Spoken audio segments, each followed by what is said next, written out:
নমস্কার, welcome to my channel সমস্যা শ্রী শ্রী রাধাকৃষ্ণ গোপাল শ্রীমদ ভগবত গীতা। আজ 28 জুন 2025। আমি শ্রীমদ ভাগবত মহাপুরাণ প্রথম স্কন্ধ শ্রীমদ ভাগবত মহাত্ম্যের ষষ্ঠ অধ্যায় সপ্তাহ যজ্ঞের নিয়মের 41তম থেকে 45তম শ্লোক পাঠ করব।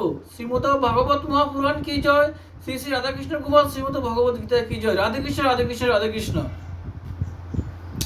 সামর্থ্য থাকলে 7 দিন উপবাস করে অথবা কেবলমাত্র ঘি বা দুধ পান করে কথা শ্রবণ করবেন, অথবা ফলাহার বা একাহারই করবেন। যার পক্ষে যে রকম নিয়ম পালন সুখসাধ্য হয় সে সেই রকম নিয়মই পালন করবেন। আমি তো উপবাস অপেক্ষা ভোজন করাই ভালো বলে মনে করি, যদি তা কথা শ্রবণের অনুকূল হয়।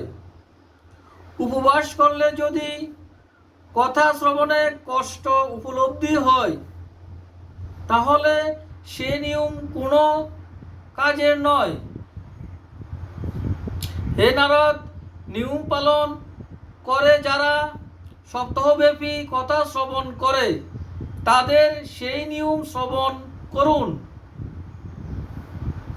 যারা বিষ্ণু মন্ত্রে দীক্ষা গ্রহণ করেনি তারা এই কথা শ্রবণের অধিকারী নয়। নিয়ম পালন করে যে কথা শ্রবণ করবে সে ব্রহ্মচর্য পালন, ভূমি শয্যা গ্রহণ এবং প্রতিদিন কথা শ্রবণের পর পাতায় ভোজ্য রেখে ভোজন করবে।